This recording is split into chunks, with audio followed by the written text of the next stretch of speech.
로마서 강해입니다. 15장 두 번째 시간. 세상에는 강한 자와 약한 자가 존재합니다. 이 말은 세상은 적자 생존, 약육강식이라는 원리에 지배를 받고 있습니다. 즉, 강한 자는 살아남고 약한 자는 도태되고, 강한 자가 약한 자를 지배하는 원리. 그런데 성경은 이 생물학적이고 사회적인 논리를 완전히 깨어버립니다. 어떻게 말입니까? 강한 자가 약한 자를 위해서 존재하는 것. 강한 자가 있는 이유는 약한 자의 약점을 짊어지기 위한 것입니다. 이 정신이 어디서 왔을까요?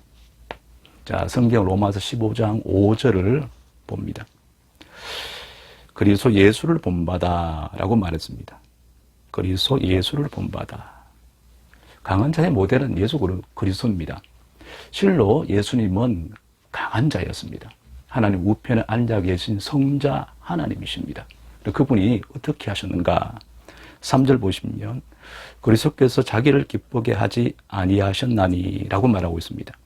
주님은 약한 자를 구원하시기 위해서 이 땅에 오셨습니다. 그래서 죽음의 선잔을 피하지 않았어요. 약한 자의 가장 치명적인 약점, 죄를 짊어지셨습니다. 그래서 우리는 예수 그리스도의 강함의 방식을 본받아야 합니다. 주님의 강함의 방식이 뭡니까? 약한 자를 돌아보는 것. 약한 자의 약점을 짊어지는 것. 따라서 강함의 방식을 본받아서 우리는 무엇을 해야 할까요? 자, 5절 한 번 더 보겠습니다. 그래서 예수를 본받아 서로 뜻이 같게 하여, 서로 뜻이 같게 하라. 서로는 강한 자와 약한 자를 의미합니다. 이 양자 간의 뜻이 같아져라 이 말인 거예요. 구체적으로 그 말이 무엇을 의미하느냐 하면 7절입니다. 그러므로 그리스도께서 우리를 받아 하나님께 영광을 돌리심과 같이 너희도 서로 받으라. 약한 자와 강한 자가 서로 받으라 라고 말했습니다. 용납하라 라고 말하는 겁니다. 다시 말하면 강한 자가 약한 자를 받으라. 큰 자가 작은 자를 용납하라. 성숙한 자가 미숙한 자를 받아들이라는 말입니다. 이 말은 먼저 받아들이는 자가 강한 자입니다. 용납하는 자가 큰 자입니다. 먼저 품는 자가 성숙한 자입니다. 아이가 어른을 어떻게 받겠습니까? 자녀가 부모를 어떻게 용납할 수 있겠습니까? 참 철없는 미숙한 자가 성숙한 자를 먼저 받을 수는 없어요. 여기서 의미심장한 말이 나옵니다. 7절 한 번 더 보면 서로 받으라 라고 말했습니다. 서로 받으라. 큰 자가 작은 자를 받아들이는 동시에 작은 자도 큰 자를 받아들이라 라는 말입니다. 이런 의문점이 생깁니다. 작은 자가 어떻게 큰 자를 받을 수 있을까? 작은 그릇에다가 어떻게 큰 그릇을 담을 수 있을까? 구조상 모순이죠. 그런데 이 말은 서로 받으라는 말은 큰 자가 작은 자를 용납할 때에 큰 자의 용납을 받아들이라 라는 말입니다.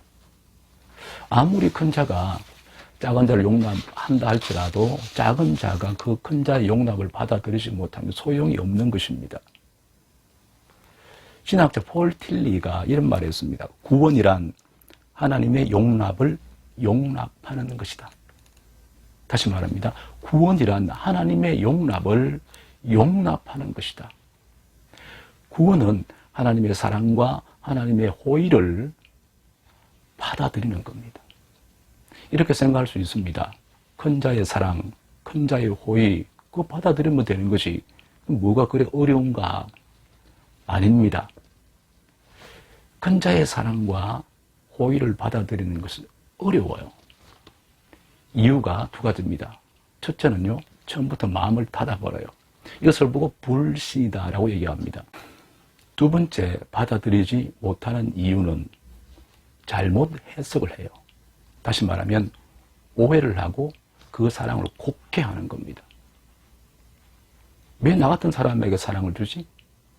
왜 나 같은 약자에게, 나 같은 죄인에게 의롭다라고 하는 선물을 주시는 거지?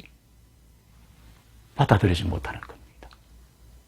이해하지 못하는 겁니다. 여러분 명심하십시오. 오늘 우리에게 두 가지 메시지가 던져졌습니다. 당신이 강한 자입니까? 그렇다면 약자를 품으십시오. 약자의 약점은 그 사람의 것이 아니라 내가 짊어져야 될 내 몫입니다. 그렇다면 당신이 약한 자입니까? 그럼 강한 자의, 큰 자의 사랑과 호의를 받아들이십시오. 그것이 용기요, 신뢰요, 믿음이요, 구원입니다. 축복합니다.